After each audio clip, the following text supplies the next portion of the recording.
Imagine a ship traveling from New York to San Francisco. Without the Panama Canal, that journey would require sailing all the way around South America, thousands of extra miles through dangerous waters. But instead, ships can cut straight through Panama in just a few hours. So how does this actually work? How do massive ships move uphill, cross a continent, and then go back down again without ever touching the ocean floor? Today, we're breaking it all down the Panama Canal.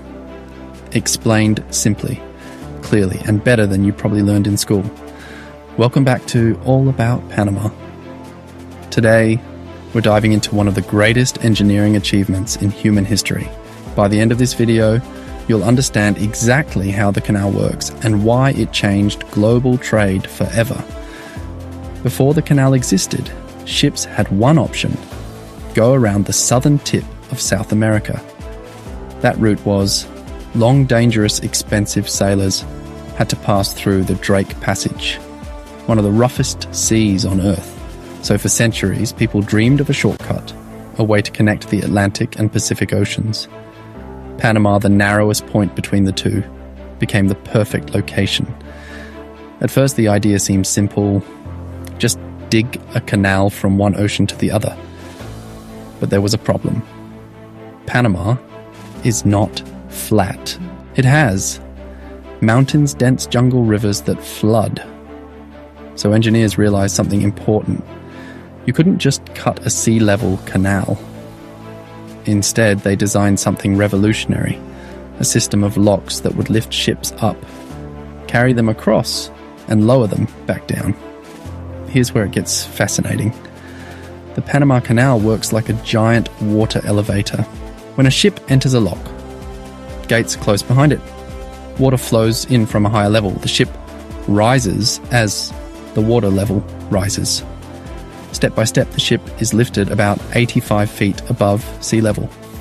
Once at the top, the ship travels across a large artificial lake, Gatun Lake, which cuts through the center of the country. Then on the other side, the process reverses, water drains out. The ship is lowered back down to sea level. All of this happens using gravity, no pumps required. Let's walk through the journey.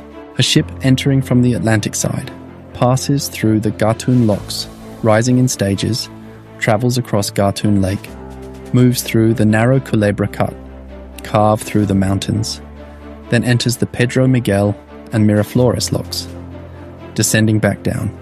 Finally, it exits into the Pacific Ocean.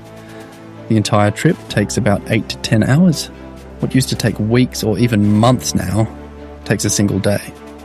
In 2016, the Panama Canal expanded to handle even larger ships. These new locks, known as Neo-Panamax locks, allow modern megaships to pass through. This expansion increased global trade capacity, made Panama even more important to the world economy. Today, thousands of ships pass through the canal every year.